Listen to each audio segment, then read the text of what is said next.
है ही नहीं कोई ऑनलाइन। पहले था 2 दिन क्लास मेरी है ना।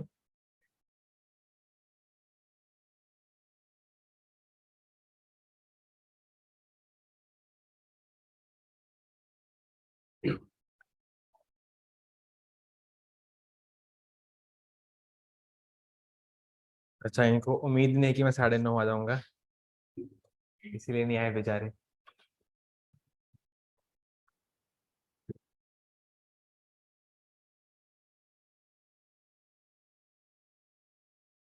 मॉडर्न की क्लास ठीक थी, सिर्फ एक बोला। अरे बता दो कोई इशू है तो। पक्का। हाँ अब बोलो। हाँ जी हाँ जी, बोलो बोलो। अरे बोल दो। अच्छा, आज क्लास लगेगी, ठीक है। ठीक है, तो मीडियवल हिस्ट्री था, हम कर रहे थे आपका पीरियड ऑफ दिल्ली सल्तनत। And today we will discuss about your Tughlaqs.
Okay, we were discussing about Tughlaqs.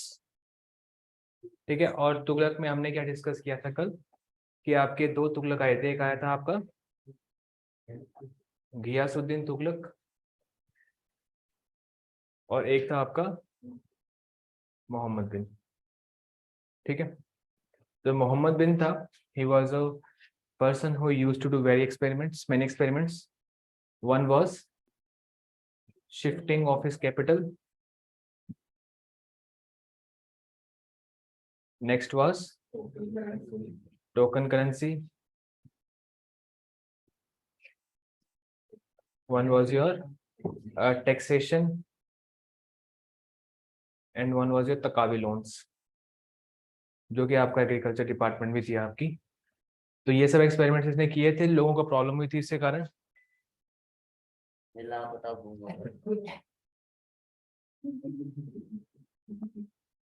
तुम्हारे साथ तेरा फ्रैंक हो गया ये। ठीक है, and one was your taccavi loans. ठीक है, तो एक्सपेरिमेंट किए थे, हालांकि और भी चीजें थी। इसने पता क्या क्या किया था, चलो फिर आ गया। ये मोहम्मद बिन तुगलक ने क्या किया था कि जो ये फॉरवर्ड पोस्ट होती है ना आपकी वेस्टर्न साइड वाली, इसने यहाँ पे अपनी आर्मी तैनात कर दी थी कि मैं यहाँ से एक्सपेंड करूंगा। और एक एक्सपेरिमेंट और था, यहाँ खर्चा बहुत हुआ लेकिन जगह गई नहीं बल्कि चली गई वापस, मतलब कोई जगह आई नहीं इसको, उल्टा जगह जो है इसकी वो और वापस अंदर बाउंड्री शिफ्ट हो गई आपकी। तो एक ये भी फील्ड एक्सपेरिमेंट था, बट इग्नोर कर दो, कहीं भी लिखा नहीं हुआ इसके बारे में ज्यादा। बट इस कई सोर्सेज में लिखा होता है ऐसा, जो ओल्ड पटांग सोर्सेज होती हैं, तो उसमें लिखा होता है कि इसका एक और फील्ड एक्सपेरिमेंट था कि इसने अपने बॉर्डर को नॉर्थवर्ड एक्सपेंड करने की कोशिश की थी, और जहां पंगे नहीं भी थे वहां भी पंगे लिए थे इसने। ठीक है, तो इसकी बाउंड्री आउटवर्ड एक्सपेंड नहीं हुई बल्कि इनवर्ड शिफ्ट हो गई अंदर को। ठीक है, तो एक ये भी इसका फील्ड एक्सपेरिमेंट था।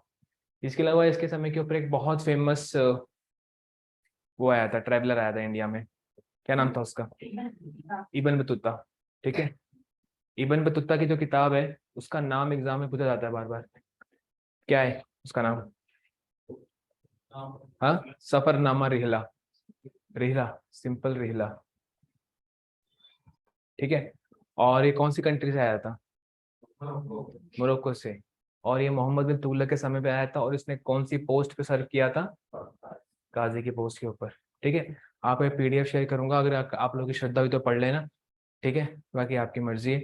एक चैप्टर है आपका, उसमें सारे पेज पढ़। हाँ, अब ये वाला भी एक, अरे कर नीला है, कर दे।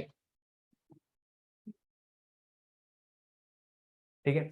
तो एक चैप्टर है आपका, वो है आपका मीडिएवल का पहला चैप्टर, जिसका नाम है आपका India through the eyes of travellers. ठीक है। इंडिया का जो मीडिएवल इंडिया है, उसमें फॉरेनर्स आए थे, और बहुत सारी चीजें जो है हमें फॉरेनर्स ने बताई थी। तो तीन मेन फॉरेनर्स आपके आए थे, जिसमें से एक था आपका अल बिरूनी, एक था आपका ये इब्न बतूता, और एक था आपका फ्रेंकोइस बर्नियर।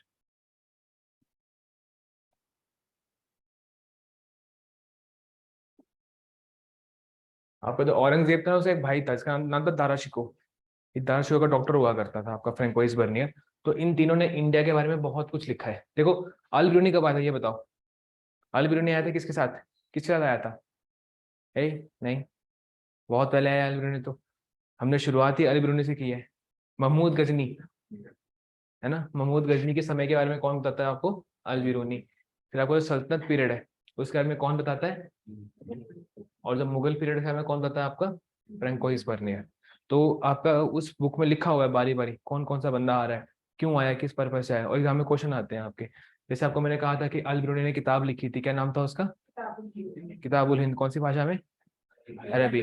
अब अगर आपको मैं सिर्फ एक बार बोलता किताब का नाम, आपको याद नहीं रहता। लेकिन हमने किताब का नाम लिखा, फिर हमने गलती कर दी, फिर हमने गलती सुधारी। अब तुम कभी नहीं भूलोगे अरेबिक।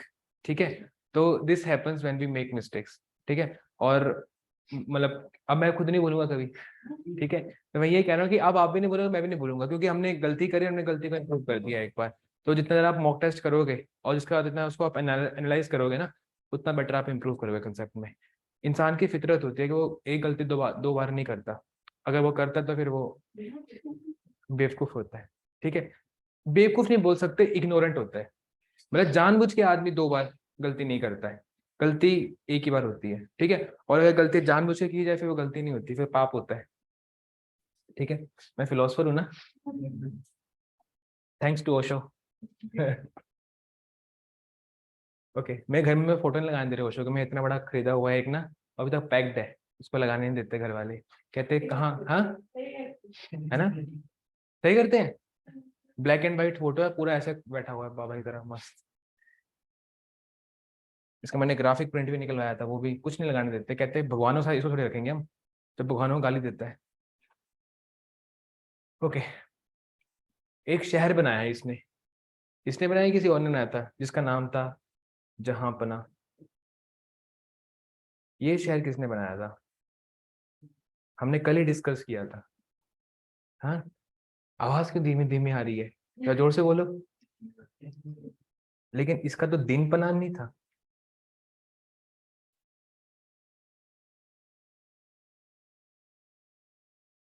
हाँ, जहांपना, रेफ्यूज ऑफ द वर्ल्ड।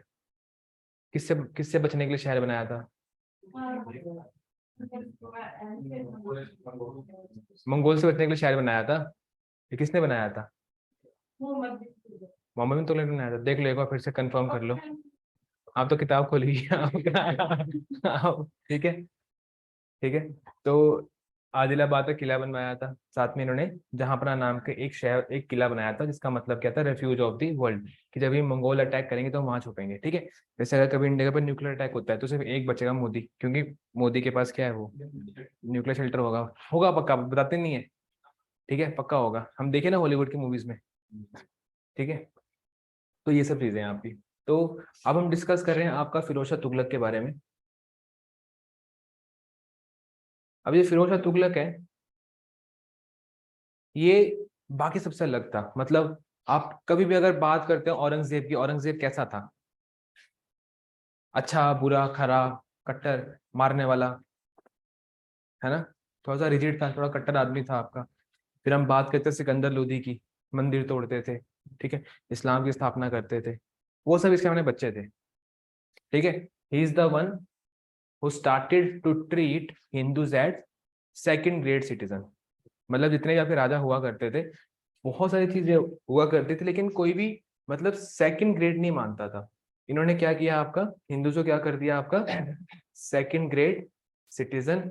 यानी कि आपका जो सल्तनत है उसमें सबसे ज्यादा प्रेफरेंस किसको दी जाएगी, मुस्लिम फॉलोअर्स को। जितने भी बाकी धर्म के फॉलोअर्स हैं वो क्या बन जाएंगे, आपके सेकंड ग्रेड सिटीजन। तो बेसिकली इसने ट्रू सेंस में सल्तनत को क्या बना दिया, आपका एक इस्लामिक स्टेट बना दिया, ठीक है।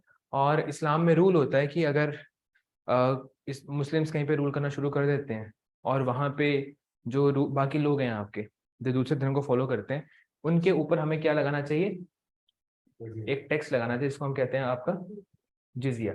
जिजिया सिर्फ एक टैक्स, ऐसा टैक्स है कि आप नॉन मुस्लिम हो और आप मुस्लिम एम्पायर में रह रहे हो तो आप क्या पे करो, टैक्स पे करो। तो he is the first ruler in medieval India to impose jizya tax on non Muslims, ठीक है।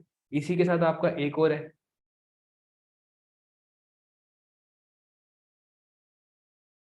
पिलग्रिम टैक्स, ठीक है। अगर हिंदुओं को अपने धर्म स्थलों को विजिट करना है, पिलग्रिम क्या होता है आपका, जो भक्त बंदा होता है आपका, ठीक है। तो अगर किसी भी हिंदू को अपने पिलग्रिम स्थल को विजिट करना है, ठीक है, तो उसको भी क्या करना पड़ेगा, आपका टैक्स पे करना पड़ेगा। हमने एक देखा अलाउद्दीन खिलजी, जो बिल्कुल नहीं मानता था मौलवियों की, उलेमास की, and he was very much influenced by उलेमास, ठीक है। तो सेकंड ग्रेड सिटीजन इसलिए भी बन गए क्योंकि इसके कान किसने भर दिया, आपके उलेमास ने भर दिए। बट ठीक है, for Muslims he was very good. इसने आपकी चैरिटेबल डिपार्टमेंट स्टार्ट कर दी। He started the charitable departments. उसका नाम क्या है, दीवानी, एक सेकेंड, खैरात, ठीक है, दीवानी खैरात।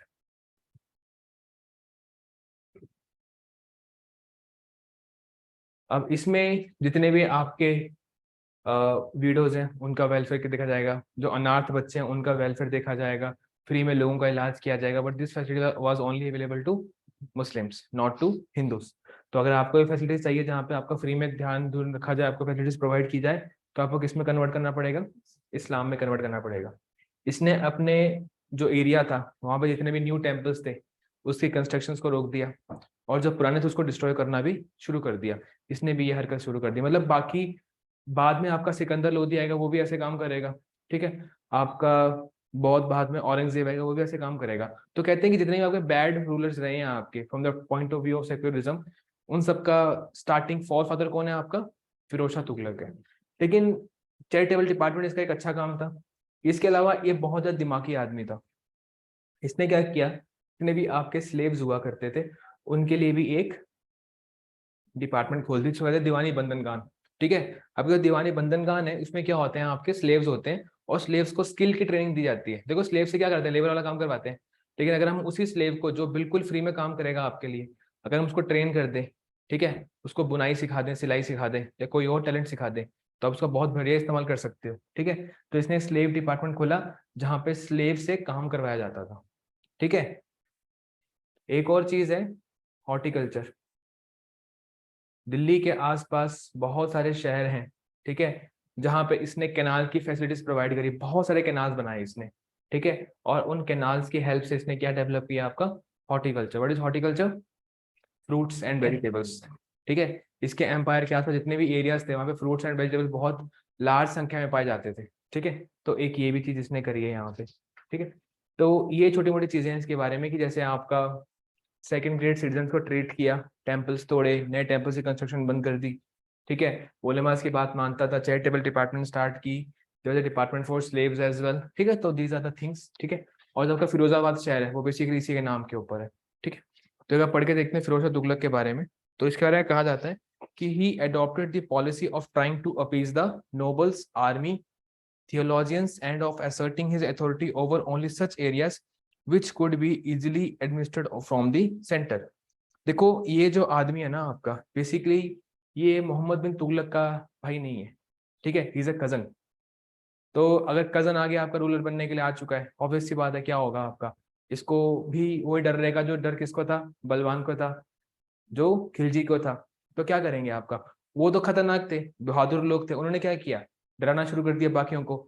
इसने अपीज करना शुरू कर दिया कि मैं पटाखा रखूंगा इन सबको, ताकि कोई मेरे खिलाफ बोले ही ना। ठीक है, तो खान जहां मकबल नाम का एक तेलुगु ब्राह्मण था, जिसको कन्वर्ट कर दिया गया था बाद में, तो वो इसका वजीर यानी कि वो इसका प्राइम मिनिस्टर हुआ करता था। ठीक है, और he extend the principle of heredity to the army and the nobility. Thus the ICTA system was not only revived but it was also made hereditary. इसका ये जो टर्म है ना आपका ICTA सिस्टम, ये एक नई टर्म आपको देखने को मिली है। ICTA सिस्टम आपको मैं समझा देता हूँ। ये जो ICTA सिस्टम है आपका, ये आपके जो टर्किश लोग आए थे इंडिया में, ICTA सिस्टम लेके आए थे। ICTA का मतलब क्या होता है आपका, land in lieu of salary. आप सपोज आप मेरी फौज में हो, ये चलता है पाकिस्तान में, आपको लगेगा पता थोड़ा बहुत इसके बारे में। होता क्या है कि सपोज आप मेरी फौज में एक बहुत बड़े ऑफिसर हो, ठीक है, और उस फौज में आपको कुछ पर्टिकुलर सैलरी प्रोवाइड करनी है। ठीक है, मैं कहाँ से टैक्स कलेक्ट करूंगा, आपको सैलरी प्रोवाइड करूंगा, मैं आपको एक जमीन का टुकड़ा दे दूंगा। वो जमीन क्या होगी, इक्ता। उस जमीन से जितना टैक्स निकलेगा वो क्या है, आपकी सैलरी है। ठीक है, अब सपोज जितना भी मेरा राज्य वगैरह है, उसमें जो एक जमीन का टुकड़ा होगा, ठीक है, इसको मैंने बोल दिया कि ये क्या हो गया, आपका एक इक्ता हो गया, ये एक जमीन का टुकड़ा हो गया। इसमें कुछ लोग भी हैं, गांव भी है, खेती बाड़ी सब कुछ होता है आपका। ठीक है, तो ये जो ए है वो आपका सल्तनत की फौज में कमांडर है, और उसकी सैलरी काफी ज्यादा है। तो राजा कैसे पे करेगा, राजा एक जमीन का टुकड़ा उसको दे देगा, जितने भी गांव उसके अंदर आएंगे, उससे जितना भी टैक्स किसको जाएगा, राजा को जाएगा। वो टैक्स किसको, राजा को नहीं जाएगा, वो किसको जाएगा, आपका उस ए को जाएगा, वो उस ऑफिसर को जाएगा। राजा का टैक्स कलेक्ट करने की झंझट खत्म, उस एरिया की सिक्योरिटी झंझट खत्म, क्योंकि उसका इक्तादार कौन बन गया, वो ऑफिसर। वो कोई भी हो सकता है, वो एक फाइनेंस डिपार्टमेंट का ऑफिसर है, वो एक आर्मी डिपार्टमेंट का ऑफिसर है, लेकिन अपनी सैलरी कहां से निकाल रहा है, वो इक्ता से निकाल रहा है। इसीलिए वो क्या करेगा, इक्ता को मैनेज भी करेगा। तो इक्ता मैनेज भी हो रहा है। ठीक है, राजा को वहां से टैक्स भी कलेक्ट नहीं करना है, और विदाउट करप्शन वो आदमी खुद अपना टैक्स निकाल लेगा अपने हिसाब से। ठीक है, तो इसको हम कहते हैं आपका इक्ता सिस्टम। तो आपको जो इक्ता सिस्टम था, ये बहुत पहले से आपका एग्जिस्ट कर रहा था, लेकिन थोड़ा सा बीच में डाउन हो गया था। अलाउद्दीन खिलजी नहीं मानता इन सब चीजों में, इक्ता वाला में कैश में दो सैलरी, देखा ना आपने, कैश में सैलरी दो, कोई दिक्कत नहीं है। ठीक है, तो ये इसने सिस्टम को रिवाइव किया। ठीक है, रिवाइव मतलब कि वापस इसने क्या किया, अपने ऑफिसर्स को जमीन देना शुरू कर दी कि इक्ता ले जाओ मेरे से, और इसमें जितना टैक्स निकलेगा तुम्हारा है अपना। इसने रिवाइव किया उस चीज को, और साथ में इसको क्या बना दिया इसने, हेरेडिटेरी। क्या मतलब है इसका, कि फादर के बाद वो इक्ता किसको चला जाएगा, बेटे को चला जाएगा वो इक्ता। ठीक है, तो ये आपका एक सिस्टम है जो बात मैंने यहाँ पे डिस्कस नहीं करी है, कि he revive the iqta system and also made it hereditary. Done यहाँ तक। ठीक है, अब अगला देखो, ही अपीज थियोलॉजी। देखो थियोलॉजियंस क्या होते हैं आपके, वही उलेमास जो मैं कह रहा हूँ ना आपका, जो धर्म के ज्ञानी वगैरह होते हैं, जो फिलोसफर्स होते हैं। तो ही टू अपीज थियोलॉजियंस, इसने बहुत सारे डिसीजंस लिए उन उलेमास को इंप्रेस करने के लिए। ठीक है, he prohibit the practice of Muslim women going to worship. ठीक है, तो मुस्लिम वीमेन जो है आपका वर्शिप के लिए नहीं जाएंगी। ठीक है, जो थियोलॉजियंस थे, देखो आज भी आपने देखा होगा, चाहे कि जितनी मर्जी कट्टर स्टेट हो आपकी, ठीक है, वहां पे जितने भी आपके वक्फ बोर्ड होते हैं, जितने आपके मुस्लिम बोर्ड होते हैं, जो वहाँ के मौलवीज वगैरह होते हैं, उनको सैलरी जाती है सरकार की तरफ से, 5,000 10,000 कोई ना कोई सैलरी पक्का जाती है। ठीक है, इवन बीजेपी रूल स्टेट्स ने भी, जो आपके ये मुस्लिम जो उलेमास तो नहीं होते हैं आजकल, बेसिकली कौन होते हैं आपके, जो मौलवीज होते हैं, अगर वो एक रिकॉग्नाइज्ड मॉस्क में काम कर रहे हैं, तो they will be given compensation of 5 to 10,000। अगर आप दिल्ली में कर रहे हो तो फिर तो बहुत ज्यादा सैलरी होती है, 15 से 20,000 काफी होता है यार, आपको बैठ के काम ही करना है। ठीक है, तो उनको इसने कंसेशन देना शुरू कर दिया। जिजिया यानी कि टैक्स किस पे लगा दिया इसने, जिम्मी के ऊपर। जिम्मीज कौन होते हैं आपके, मुस्लिम्स नहीं होते, नॉन बिलीवर्स होते हैं, लेकिन वो कहाँ रह रहे होते हैं, आपके मुस्लिम एम्पायर में रह रहे होते हैं। तो क्या पे करेंगे, आपका जिजिया, अ सेपरेट टैक्स। ठीक है, देखो पहले भी किस तरीके से जिजिया निकाल लेते थे इनसे, लेकिन जिजिया अब अलग से इम्पोज करना शुरू कर दिया इन लोगों ने। ठीक है, तो अर्लियर जब आपका जमीन का जो टैक्स हुआ करता था, उसके साथ थोड़े बहुत एक्स्ट्रा पैसे ले लिया करते थे। ठीक है, किससे, मतलब जो भी आपका नॉन मुस्लिम है, ठीक है, उससे क्या करेंगे, टैक्स ज्यादा ले लेंगे। तो जिजिया उसी के अंदर मिक्स है, लैंड टैक्स के अंदर। लेकिन अब क्या किया इसने, जिजिया जो है वो अलग से कलेक्ट करना शुरू कर दिया और लोगों को बोलना शुरू कर दिया ये जिजिया है और हम तुमसे क्यों वसूल कर रहे हैं ये, क्योंकि तुम नॉन मुस्लिम्स हो। ठीक है, he erased wall paintings in his palace. ठीक है, एक ये भी इसने काम किया। जैसे मुस्लिम है उसमें जो आपका कला कला वगैरह होती है वो हरम माना जाता है, कहते हैं कि आपको डिस्ट्रैक्ट करती हैं चीजें, म्यूजिक हो गया, डांस हो गया, पेंटिंग्स होगी, तो दीज थिंग्स जो है वो आपको डिस्ट्रैक्ट करती हैं। तो इसने अपने जितने भी पैलेस में वॉल पेंटिंग्स थी उसको इसने हटा दिया। ठीक है, उसने बहुत अच्छा एक कैनाल सिस्टम इस्टेब्लिश किया, और जो आसपास के शहर हैं आपके हिसार और फिरोजाबाद के, ठीक है, आपको आज भी वहां पे सैंपल्स दिखेंगे फिरोज शाह तुगलक के बनाए हुए इस इन कैनाल्स के। ठीक है, दर उल शफा नाम का इसने क्या बनाया, हॉस्पिटल फॉर पुअर्स, एक डिपार्टमेंट बनाई इसने, दीवानी खैरात, जहाँ पे आपका इलाज किया जाता है, पुअर्स की मेडिसिन करवाई जाती हैं। ठीक है, डिपार्टमेंट फॉर पब्लिक वर्क जिसको हम कहते हैं पीडब्ल्यूडी डिपार्टमेंट, सुना है आपने, आज भी होती है डिपार्टमेंट ऑफ पीडब्ल्यूडी। जो रोड है, पानी में कोई दिक्कत वगैरह होती है तो किसको कॉल करते हो आप, पीडब्ल्यूडी को, तो वो डिपार्टमेंट भी इसके पास हुआ करती थी। दीवानी बंदागन नाम की इसने एक फैक्ट्री बनाई, सॉरी डिपार्टमेंट ऑफ स्लेव्स बनाई, जिसमें आपके रॉयल फैक्ट्री यानी कारखाना हुआ करते थे जिसमें स्किल्ड स्लेव्स का इस्तेमाल किया जाता था। ठीक है, दो नए कॉइन्स बनाए इसने, कौन कौन से, अधा और बिच। ठीक है, तो अधा है वो क्या है आपका, देखो डिजिटल क्या था पहले ये बताओ, कॉपर कॉइन था, जब कॉपर कॉइन था उसका आधा कर दिया, छोटा कर दिया उसको, तो वो क्या बन गया आपका, आधा बन गया। ठीक है, तो जिट्टल था ना उसको 50% जो वेट है उसका, उससे क्या बन गया आपका आधा, और बिच क्या है जिट्टल का 23%। ठीक है, जिट्टल को और छोटा कर दिया आपने, उसका सिर्फ 23% छोड़ दिया, तो क्या बन गया वो आपका बिच बन गया आपका। ठीक है, तो ही इम्पोज्ड 4 टैक्सेस सैंक्शनड बाय इस्लाम, तो कौन कौन से टैक्स इस्लाम लगाए थे इसने आपके, खराज, ठीक है, जो कि लैंड टैक्स है होता है आपका नॉन मुस्लिम्स के ऊपर। ठीक है, खम यानी कि जितनी भी आपकी प्रॉपर्टी है, जो भी आप प्रॉपर्टी लूट के लाओगे उसका 1/5 किसको जाएगा आपका, इस्लाम को जाएगा।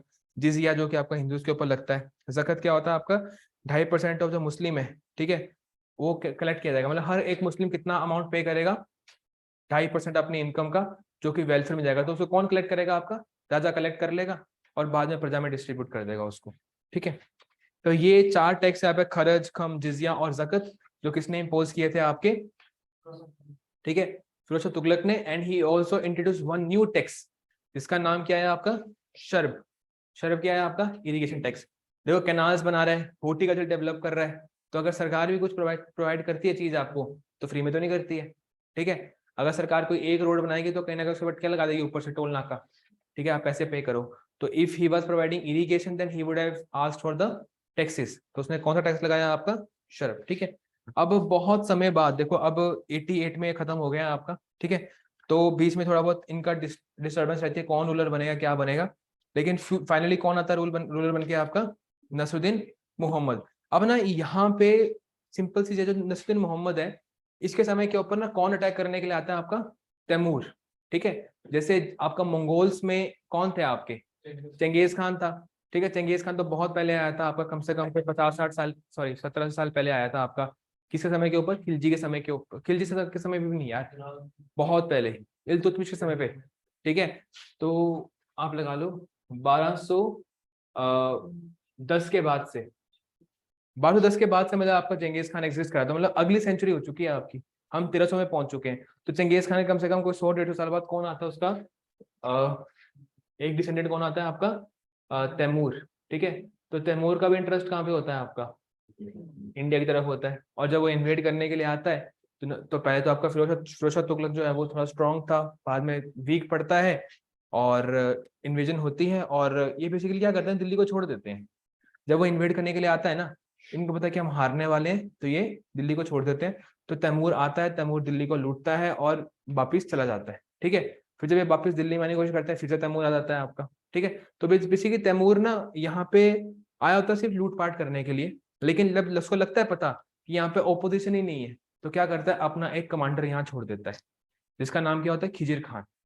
ठीक है, वो खिजिर खान धीरे धीरे अपनी पकड़ बनाता है कहाँ पे, दिल्ली के ऊपर, और फिर 1414 में आपकी एक नई डायनेस्टी की स्थापना करता है खिजिर खान, जिसका नाम क्या है आपका, सैयद डायनेस्टी। ठीक है, तो आप एक बार पढ़ो तुगलक के बारे में, then we will move forward. ठीक है।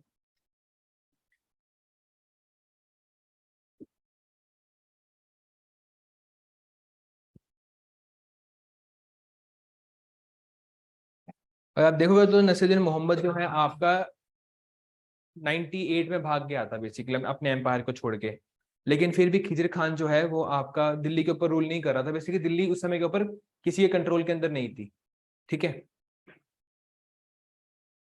तो तुगलक का फॉर्मल एंड है वो आपका आता है 1412 के अंदर, और 1414 में आपका जो खिजर खान है वो अपने नई डायनेस्टी की स्थापना करता है।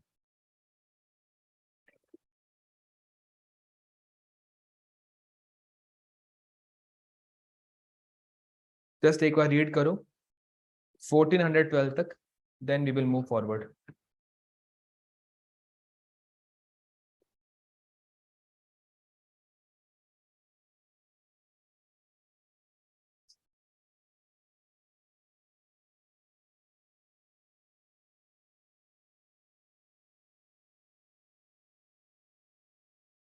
Online students any doubt? अगर बुक से पढ़ोगे तो आसान है, ठीक है, क्योंकि जो बोल रहा हूँ लिखने की जरूरत नहीं है, उसको बस पढ़ते रहो।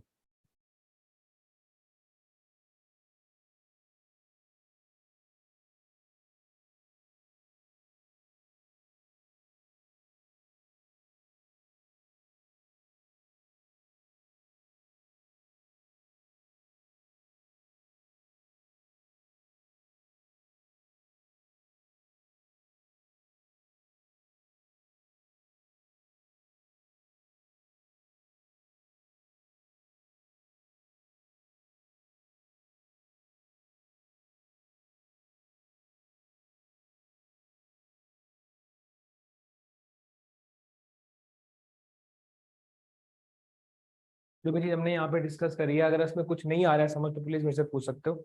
इक्ता सिस्टम समझ में आ गया आपका? देखो इक्ता सिस्टम को ही हल्का सा मॉडिफाई करेगा कौन? अकबर। और उसका नाम क्या बन जाएगा आपका? मनसबदारी सिस्टम। मनसबदारी सुना है आपने? मनसबदारी, ठीक है। जैसे आपके यहाँ पे इक्तादार है ना, तो जिस आदमी को भी इक्ता मिलता है वो क्या बन जाता है? इक्तादार बन जाता है। अब जैसे आपने देखा होगा फौज में क्या होते हैं, आपके पे ग्रेड्स होते हैं, ठीक है। क्लास ए होगा आपका 5400 के ऊपर, कोई होगा 4200 के ऊपर, कोई 4800 के ऊपर होगा। तो उसने क्या किया था, आदमी के ना औकात के हिसाब से, जत यानी कि औकात के हिसाब से उसको रैंक्स दिए थे। जितना ज्यादा रैंक होगा उतनी ज्यादा सैलरी होगी उसकी। तो मतलब वो हम डिस्कस करेंगे, वो थोड़ा सा और इंटरेस्टिंग है, वो इसी का एक वेल मॉडिफाइड वर्जन है। और वो जो सिस्टम है वो अकबर को किसने बना के दिया था आपका? तोदरमल ने। और तोदरमल ने पहले ही सिस्टम बना के दिया था किसको? शेरशाह सूरी को। तो शेरशाह सूरी का सिस्टम ही आपका अकबर ने आगे कंटिन्यू किया था, थोड़ा सा और मॉडिफाई करके।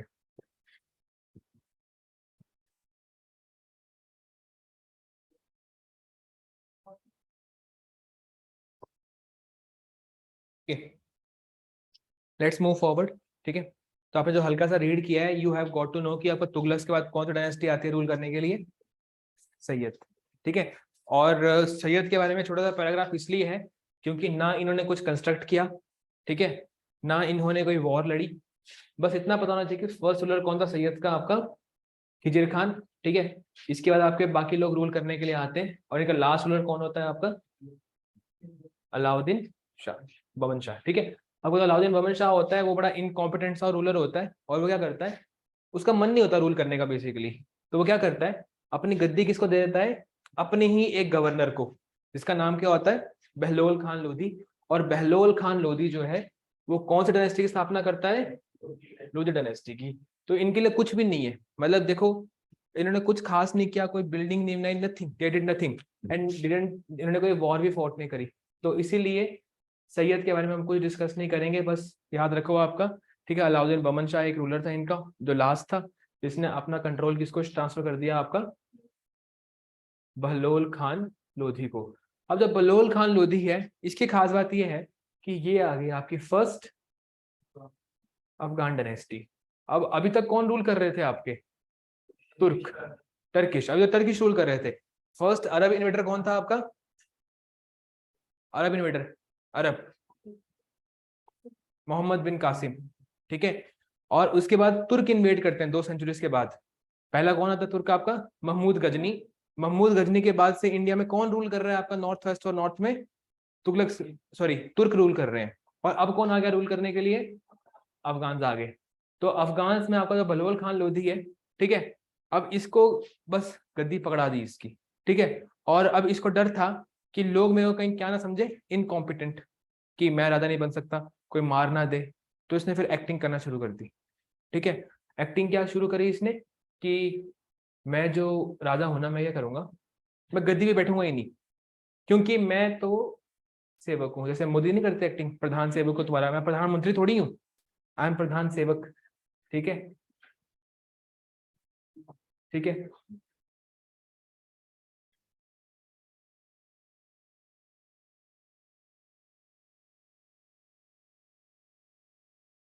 तो ये वही did not acted as ruler, basically इसका यही है कि इसने एक रूलर की तरह एक्ट नहीं किया, ही एक्टेड एज पियर्स, कि जितने भी अफगान नॉवेल्स हैं, I am just one of them, ठीक है। जो तुम्हारी पोजीशन है वही मेरी पोजीशन है, इसलिए मैं गद्दी के ऊपर भी नहीं बैठूंगा, ठीक है। और जब भी कोई नमाज पढ़ी जाएगी या कुछ भी किया जाएगा आपका, ठीक है, तो उसमें मेरा नाम नहीं लिया जाएगा। बेसिकली पहले ही कहा था, जो नमाज पढ़ते थे आप, जो फ्राइडे की प्रेयर्स हुआ करती थी, खुतबा कहते हैं उसको, जो आपकी फ्राइडे प्रेयर्स हुआ करती थी, इट वाज कॉल्ड एज खुतबा। तो उस खुतबा में पहले रूलर का नाम लिया जाता था। अब इसने क्या डिसाइड किया कि हम रूलर का नाम नहीं लेंगे, क्योंकि मैं तो उस पोजीशन के ऊपर हुई नहीं, ठीक है, मैं तो रूलर हुई नहीं, ठीक है। तो इसने ऐसी उल्टी सीधी हरकतें करी। और इसके बाद कौन सा रूलर आता है इसका बेटा, सिकंदर लोधी। वो बिल्कुल उल्टा, उसने पूरे राजा के फिर लिए, सिकंदर लोधी, ठीक है। जो सिकंदर लोधी है, he is very much similar to your Firoz Shah Tughlaq, ठीक है। अब ये भी क्या था आपका, इनके लिए ना, इन सब रूलर्स के लिए एक टर्म होती है आपकी, इसको हम कहते हैं आपका बाइगट। इस टर्म का मतलब क्या था बाइगट का, बाइगट का मतलब क्या होता है बताओ। अरे यहाँ नहीं लिखा होगा, ऐसे बताओ।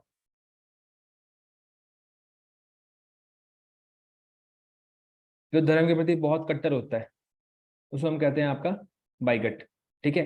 तो ये भी अपने धर्म को लेकर बहुत ज्यादा कट्टर था आपका। तो ही वॉज ऑर्थोडॉक्स, यानी कि पुरानी सोच रखता था, ठीक है। And he was a bigot king. तो जो बीच में आपके सैयद वगैरह आए थे, ठीक है, आपको मैंने कहा कि उनका बहुत नॉर्मल सा रूल था। तो जिजिया वगैरह फिर से हटा दिया था इसने, फिर से क्या लगा दिया आपका, जिजिया लगा दिया हिंदूज के ऊपर, ठीक है। And he also destroyed Hindu temples, ठीक है। ऑक्ट्रॉय क्या होता है आपका, स्टेट टू स्टेट जो चीजों का ट्रांसफर होता है ना, आपका टोल टैक्स वगैरह, ठीक है। तो उसने वो चीज खत्म कर दी, कि जैसे आपका एक स्टेट से दूसरी स्टेट में सामान जा रहा है, जो आपका टोल टैक्स होता है उसको ऑक्ट्रॉय भी कहते हैं। तो इसने ऑक्ट्रॉय ड्यूटी हटा दी आपकी ग्रेन्स के ऊपर, कि ग्रेन्स फ्री में ट्रेवल करनी चाहिए, इसके ऊपर कोई टैक्स नहीं लगेगा, ठीक है। और जैसे आपका डिस्टेंस के लिए यूनिट होती है आपकी, किलोमीटर होता है, मीटर्स होता है, तो वैसे एक और क्या होता है आपका, गज, गज सिकंदरी। तो वो इसने एक नई यूनिट बनाई है आपकी मेजरमेंट का, इसको क्या कहते हैं आपका, गज ई सिकंदरी, ठीक है। आगरा का शहर इसने बनाया, ठीक है। और जो दिल्ली की कैपिटल है वो भी कहाँ शिफ्ट कर दी इसने, आगरा में, ठीक है। और पोइट भी था बहुत फेमस। तो जब भी कोई पोइट अपना नाम लिखता है, तो यूजुअली अपना नाम नहीं लिखता, वो कोई और नाम इस्तेमाल करता है। जैसे आपका बादशाह है, क्या नाम है बादशाह का, हाँ, आदित्य कुछ नाम है उसका, सही कह रहे हो, आदित्य भीष्ट कुछ नाम है उसका, बेसिकली बादशाह का। लेकिन अब कोई लिखे कि इट्स योर बॉय आदित्य भीष्ट, अच्छा नहीं लगेगा ना, तो इट्स योर बॉय बादशाह। तो लोग अपना नाम चेंज कर लेते हैं चक्कर में। तो इसने भी जब अब पॉइंट बना, उसने क्या नाम रख लिया अपना, गुलरुखी, ठीक है। तो इसका पोइट का नाम क्या है, इसका पोइट नेम क्या था, गुलरुख। और जब ये आपका यहाँ पे रूल कर रहा था, तो आपका राजस्थान में कौन रूल कर रहे थे आपके, राणा सांगा। राणा सांगा कौन थे आपके, ग्रैंडफादर ऑफ महाराणा प्रताप, ठीक है। तो ये भी मेवाड़ के ऊपर रूल करते थे आपका, मेवाड़ के ऊपर रूल करते थे। और इनका ये जो है आपके और लोधीज का बहुत बड़ा इशू था आपका, ठीक है। और राणा सांगा के बारे में कहा जाता है कि इनका एक हाथ नहीं था, और इनकी एक आंख भी वॉर में मतलब जा चुकी थी, ठीक है। बट स्टिल वो एक हाथ से फाइट करते थे अपने एंड तक।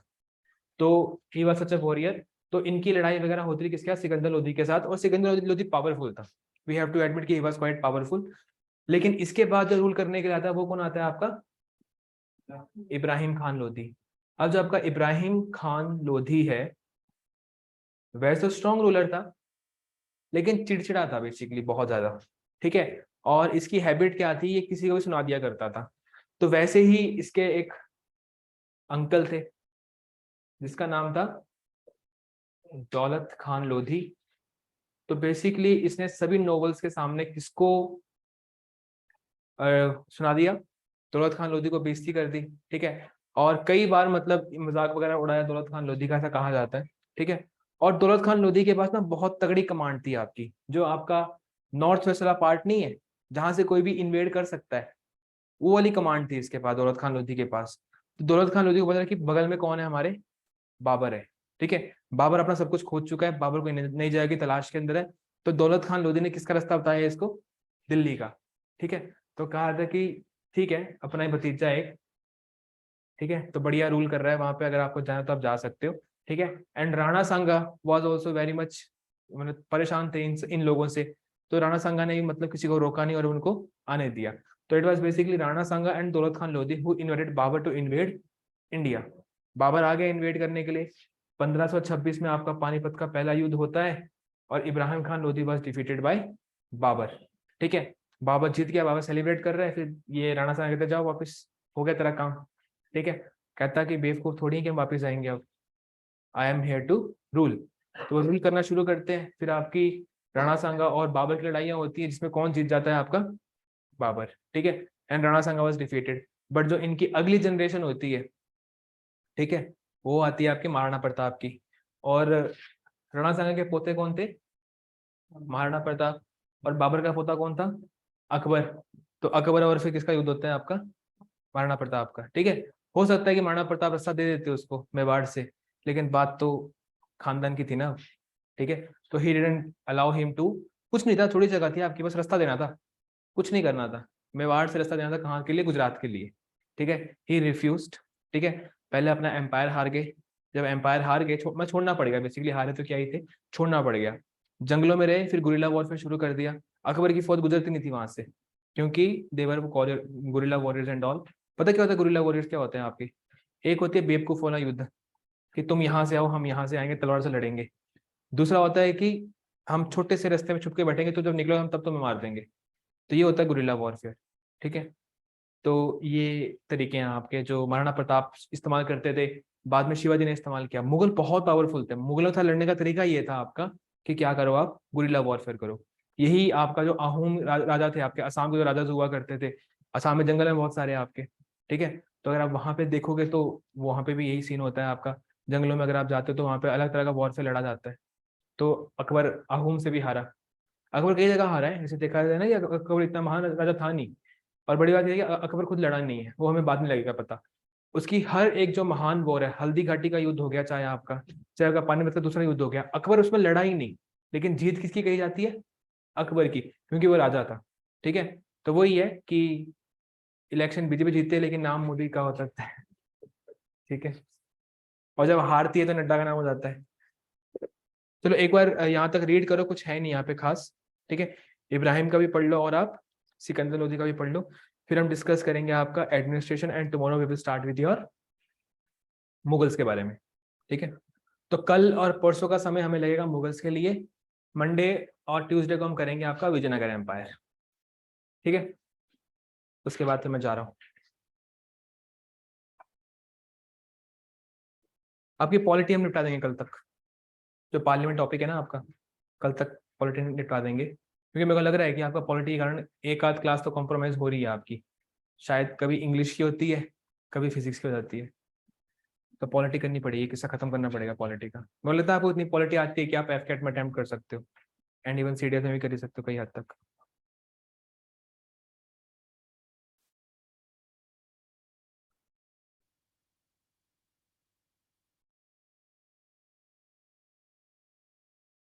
जो नोट्स दिए थे आपको मैं टेम्पल्स के, पढ़े थे आप लोगों ने, मम्मी कसम खाओ बस मैं तो काम चलता नहीं बिना कसमों के।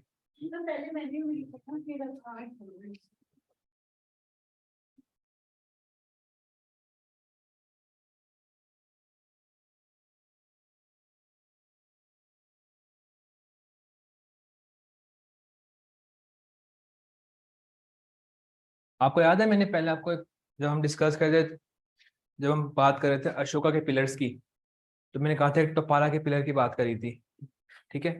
तो जो टपाला का पिलर था उसको किसने ट्रांसपोर्ट किया था, उसको टपाला से दिल्ली कौन लेके आया था? मैंने तब एक रूलर का नाम बताया था, और आज हमने उस रूलर के बारे में पढ़ा है।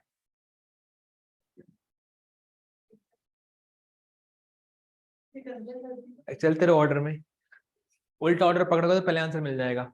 Firoz Shah Tughlaq. Firoz Shah Tughlaq had the habit of transporting pillars, ठीक है। इसने बहुत सारे पिलर्स हैं अशोका के, ठीक है, जो ट्रांसफर किए इसने यहाँ से वहां। जहां भी इसको कोई चीज मिलती है कला कृति की, वो कहाँ लेके आता, दिल्ली लेके आता रहा। और दिल्ली से आगरा किसने कैपिटल शिफ्ट करी है आपकी? दिल्ली से आगरा किसने कैपिटल शिफ्ट करी है आपकी? अभी जो डिस्कस किया सिकंदर लोधी। आगरा का शहर किसने बनाया आपका? सिकंदर लोधी ने। आगरा से थोड़ा सा दूर एक और शहर है आपका, इसका नाम है फतेहपुर सिकरी, ठीक है। तो सिकरी का शहर किसने बनाया? अकबर ने। अकबर डिस्कस नहीं किया मैंने अभी तक, बस बता रहा हूँ ऐसे, ठीक है। Lahore was capital of Qutubuddin Aibak, उसको दिल्ली कौन लेके आया आपका? इल्तुतमिश, ठीक है। दिल्ली से आगरा कौन लेके गया आपका? सिकंदर लोधी, ठीक है। अब कई समय तक आपकी कैपिटल क्या रहेगी? आगरा रहेगी। उसको वापस दिल्ली कौन लेके आएगा? आपका बाबर, ठीक है। और उसके बाद वहां से कहाँ लेके जाएंगे इसको? फतेहपुर सिकरी अकबर लेके जाएगा। फिर उसको वापस दिल्ली लेके आएंगे शाहजहां, जो है वो आपका एक शहर बनाएगा, इसका नाम क्या होगा? शाहजहानाबाद। दिल्ली में एक शहर बनाएगा आपका शाहजहानाबाद, जिसमें के अंदर आपका लाल किला भी है और जामा मस्जिद भी है, ठीक है। और उसी शाहजहानाबाद को हम आज क्या कहते हैं? आपका ओल्ड दिल्ली।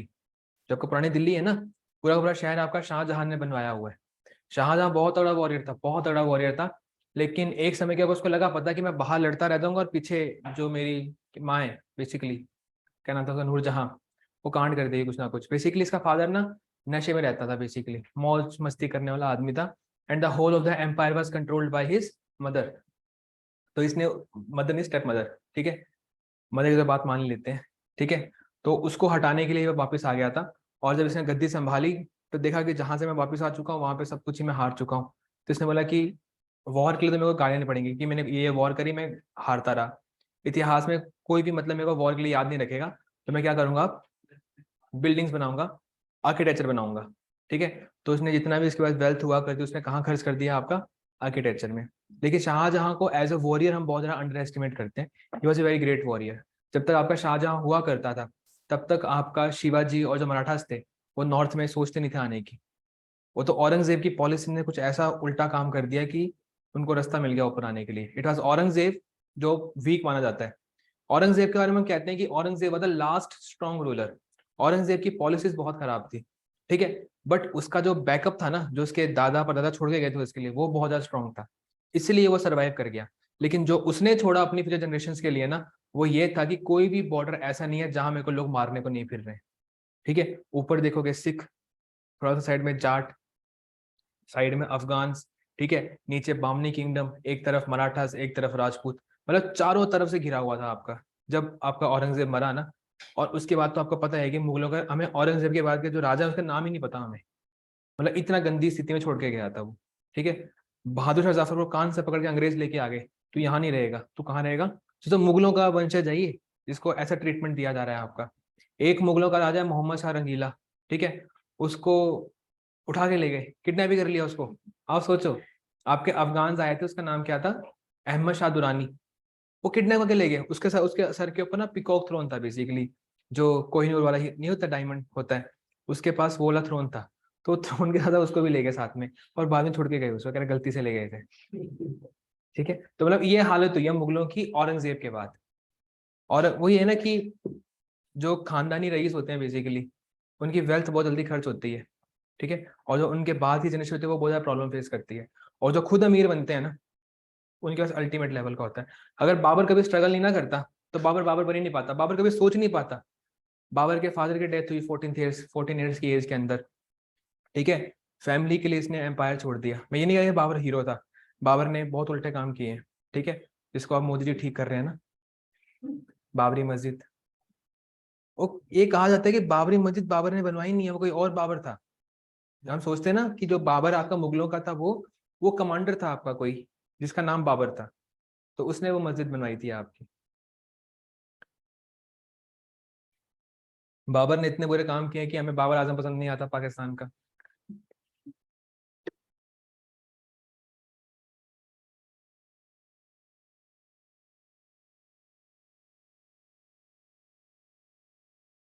ओके।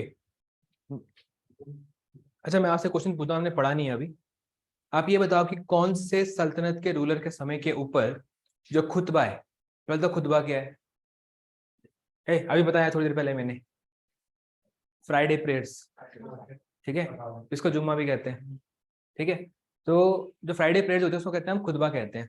तो कौन से सल्तनत के राजा के समय के ऊपर या कौन से डायनेस्टी के समय के ऊपर आपको जो खुतबा था वो आपका तैमूर के नाम पे पढ़ा जाता था?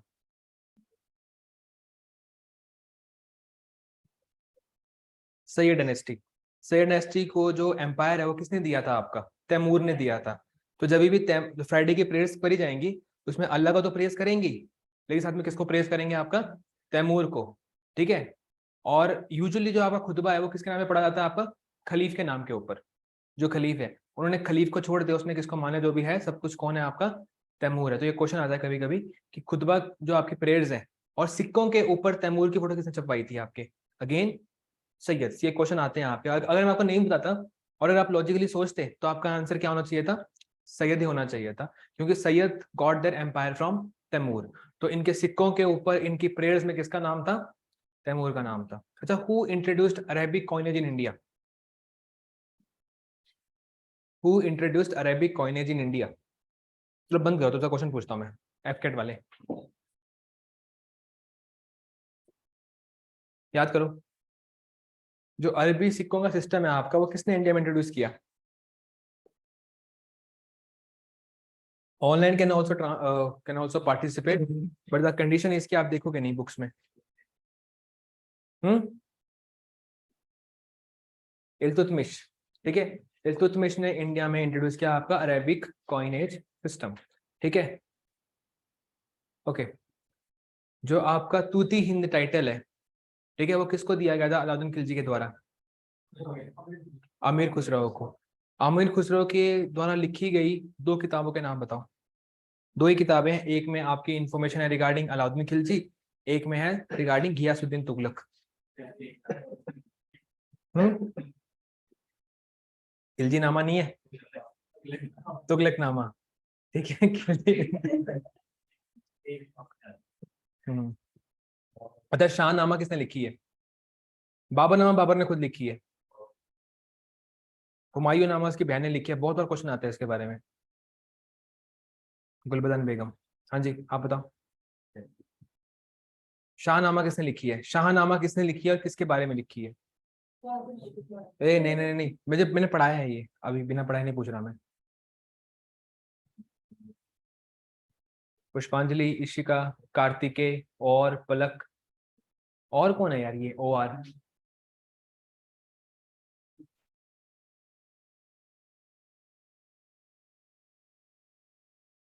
Okay, we got one answer. Firdausi, सही है, ठीक है। फिरदौसी ने लिखी थी आपकी शाहनामा, लेकिन किसके बारे में लिखी थी?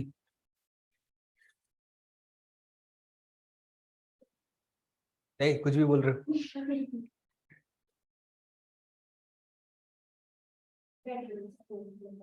नहीं नहीं, किस राजा के बारे में लिखी थी? याद करो ना कि दो नमूने आए थे एक साथ,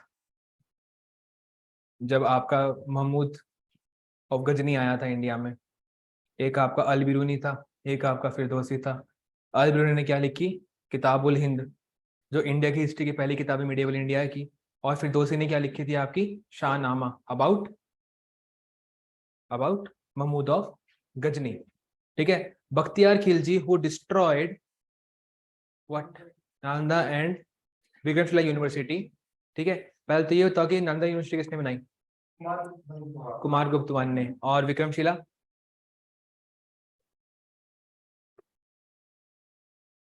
ऐसे मत बोलो, मैं तुम्हें सब मार्क करवा रहा हूँ और मैं बोल के आ रहा हूँ कि पढ़ के आना अगले दिन।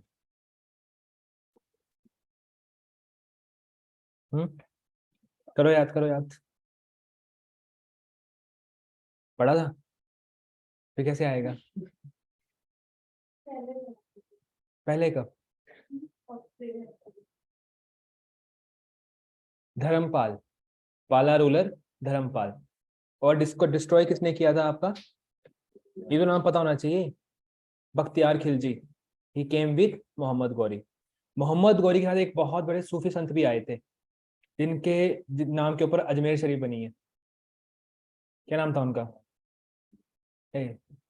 वो अलग है, मोइनुद्दीन चिश्ती। ठीक है, मोइनुद्दीन चिश्ती। और जो कुतुब मीनार है वो किस सूफी संत के नाम पे बनाई गई है? हाँ बता, क्या बोल रहा था? के से नहीं है, क्यू से है। अच्छा लास्ट में के है, ठीक है, लास्ट में के है। एक बार बता कुतुबुद्दीन बख्तियार काकी। हाँ काकी, यस। छोड़ो यार, तुम्हारा कॉन्फिडेंस तुम्हारा कॉन्फिडेंस कम हो जाएगा। ठीक है, एक बार बस पढ़ लेते हैं इसको बाकी देखी जाएगी।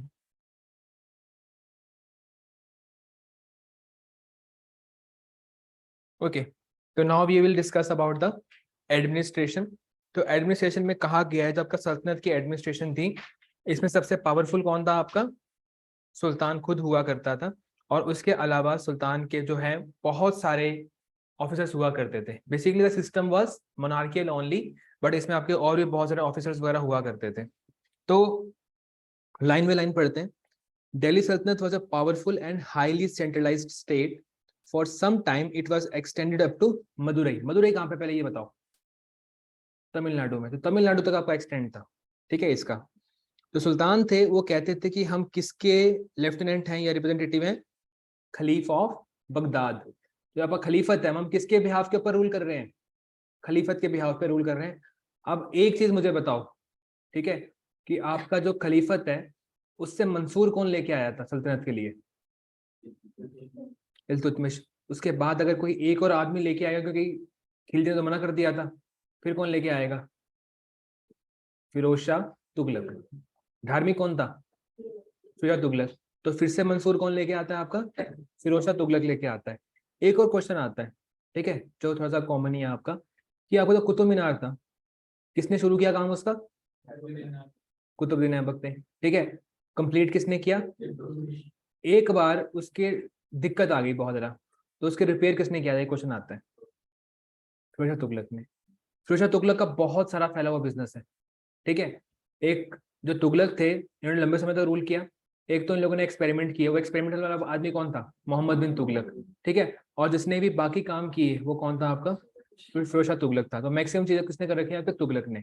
खिलजियों की बातें याद कर लो। खिलजियों में एक ही खिलजी है, कौन सा? अलाउद्दीन खिलजी। मार्केट रिफॉर्म्स कौन लेके आया? Alauddin Khilji. Department of agriculture किसने बनाई थी? झूठ बोल रहे हो। डिपार्टमेंट ऑफ एग्रीकल्चर किसने बनाई थी? खिलजी ने बनाई थी। Department of market, market department बनाई थी आपका।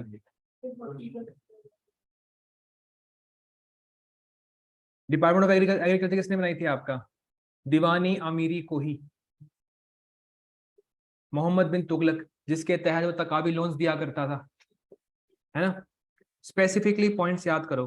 ठीक है, टोटल 7 पेजेस हैं आपके बुक में सल्तनत के। हल्के मतलब याद करना पड़ेगा सब कुछ। ओके, तो खलीफत की बात करी हमने यहाँ पे कि खलीफ को मानते थे। और जो आपकी प्रेयर्स हुआ करती थी, खुतबा हुआ करता था, उसमें किसका नाम लिया जाता था आपका? खलीफ का। ठीक है, और जो सिक्के थे, सिक्के भी किसके नाम पे छपते थे आपके? खलीफ के नाम के ऊपर छपते थे। लेकिन कोई था जो आपका मंगोल्स के नाम पे सिक्के छापता रहा, वो कौन थे? सैयद्स। ठीक है, कौन था जो खुतबा में मंगोल्स का नाम इंक्लूड करते थे? सैयद्स। ठीक है, The office of Sultan was most important. It was supreme political, military and judicial authority. और जो सुल्तान था वो आपकी आर्मी का कमांडर था, सब कुछ law and order everything was under the control of your Sultan only. तो ऑब्वियस सी बात है कि अगर हम बोल रहे हैं कि आपका नॉर्थ से लेकर मदुरई तक एम्पायर चल रहा है आपका, ठीक है, तो ऐसा नहीं हो सकता कि आपका सिर्फ एक गवर्नमेंट होगी। आपकी एक सेंट्रल गवर्नमेंट होगी, एक होगी आपकी स्टेट गवर्नमेंट। तो आपकी सेंट्रल गवर्नमेंट कैसी थी? सेंट्रल गवर्नमेंट सबसे ऊपर कौन होगा आपका? राजा। ठीक है, उसके बाद कौन होगा आपका? नायब। कौन सा मुगल रूलर पहले आपका नायब हुआ करता, सॉरी कौन सा सल्तनत का रूलर आपका पहले नायब हुआ करता था? बलवान। ठीक है, बलवान वॉज नायब टू नसरुद्दीन महमूद। ठीक है, अपनी बेटी की शादी करवाई थी, फिर नायब बन चुका था। ठीक है, तो नायब कौन था आपका?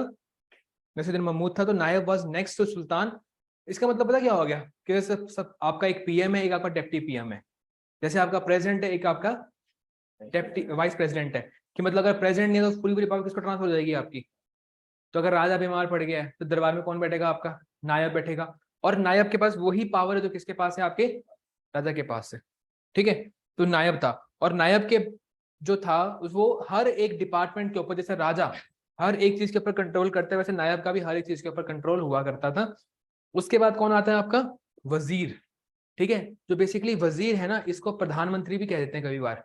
और ये क्या संभालता था? आपका फाइनेंस डिपार्टमेंट, कि जो भी पैसा फुसा रहा है कौन संभालेगा? आपका ये संभालेगा। और वजीर किस डिपार्टमेंट का हेड था? दीवानी विजारत। दीवानी विजारत कौन सी है? आपका डिपार्टमेंट ऑफ फाइनेंस। ठीक है। अच्छा, मिलिट्री डिपार्टमेंट को क्या कहते हैं? हमने पहले भी पढ़ा हुआ है। और सेपरेट मिलिट्री डिपार्टमेंट किसने स्थापित की थी? बलवान। बलवान ने आपकी सेपरेट एक डिपार्टमेंट स्टेब्लिश करी थी।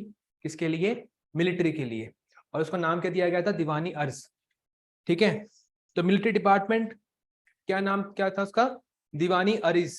अरीज कह लो, अर्ज कह लो, कुछ भी कह लो। और who was the head of military department? अरीज ई मुमालिक। ठीक है, तो वजीर was head of finance department, prime minister. And military department का हेड कौन था? आपका अरीज ई मुमालिक। तो सोल्जर्स को रिक्रूट करना है, उनको संभालना है मिलिट्री डिपार्टमेंट्स को, तो कौन करेगा? आपका यही करेगा। अगला है आपका डिपार्टमेंट ऑफ रिलीजियस अफेयर्स। क्या कहते हैं इसको हम? डिपार्टमेंट दीवानी रसालत। ठीक है, तो इसमें कौन होगा? आपका सदर होगा। ठीक है, और ये क्या करेंगे कि मॉस्क बन रहे हैं कि नहीं बन रहे हैं, मॉस्क मेंटेन हो रहे हैं कि नहीं हो रहे हैं, मदरसाज हैं, टॉम्स मतलब मकबरे, जो भी चीजें हैं आपकी, जो भी आपके धर्म से जुड़ी हुई चीजें हैं, उसको कौन मेंटेन करेगा? आपका दीवानी रसालत। आपकी जो जुडिशियल डिपार्टमेंट थी, इसका हेड कौन था? आपका काजी। ठीक है, चीफ काजी, सबसे बड़ा काजी जो था आपका। तो जो शरिया लॉ है आपका, जो मुस्लिम लॉ है, वो चलता था आपका। ठीक है, और जो हिंदूज थे, they were governed by their own personal law and their cases by dispensed by village panchayat.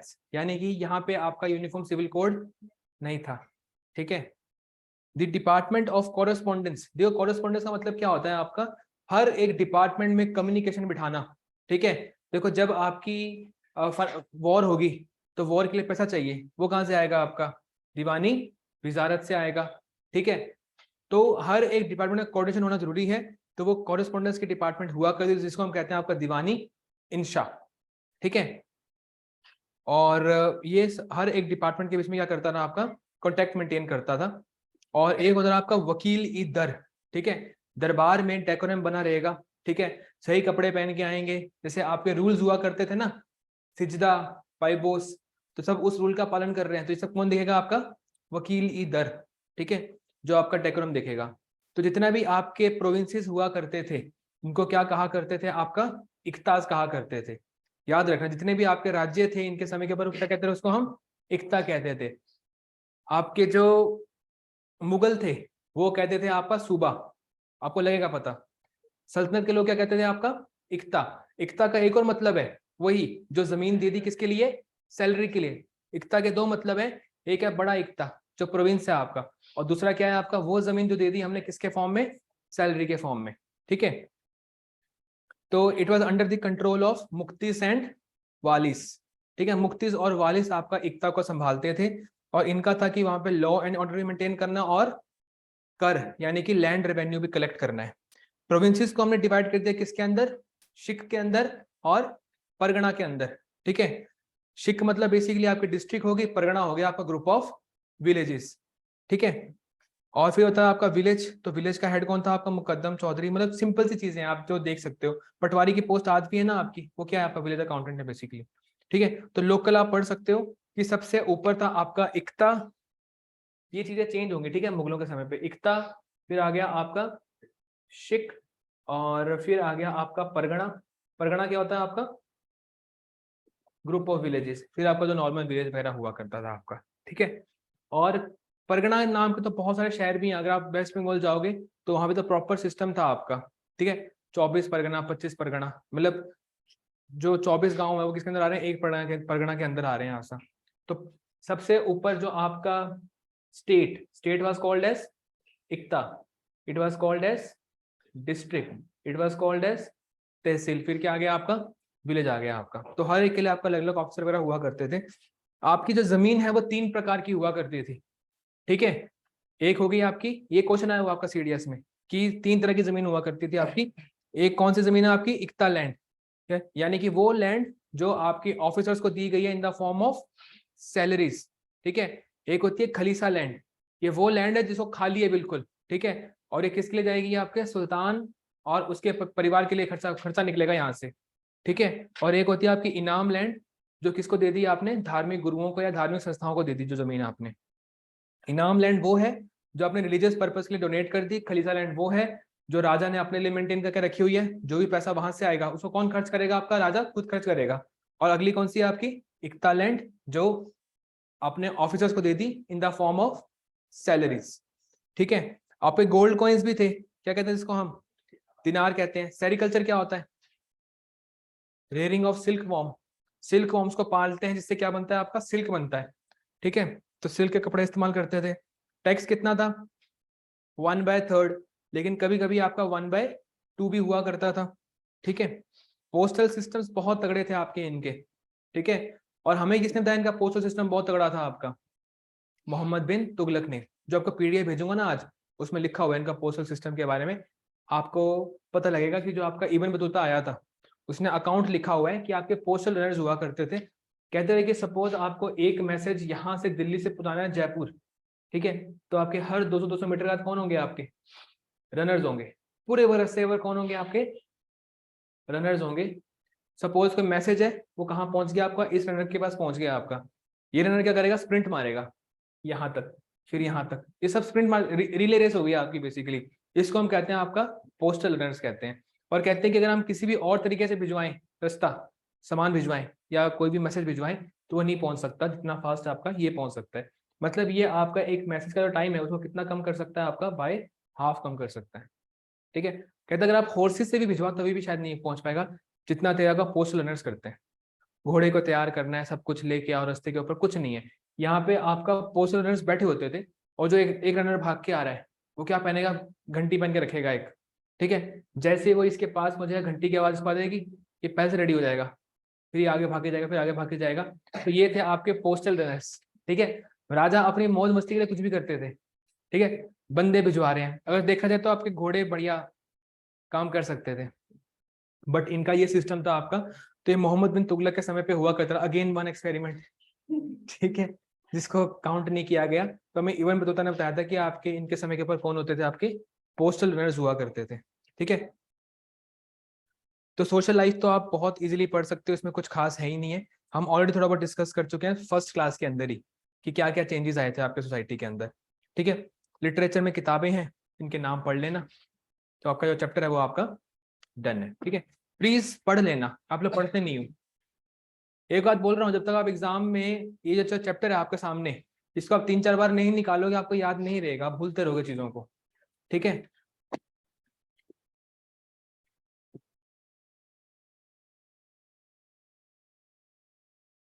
Online students ने डाउट, नो सर।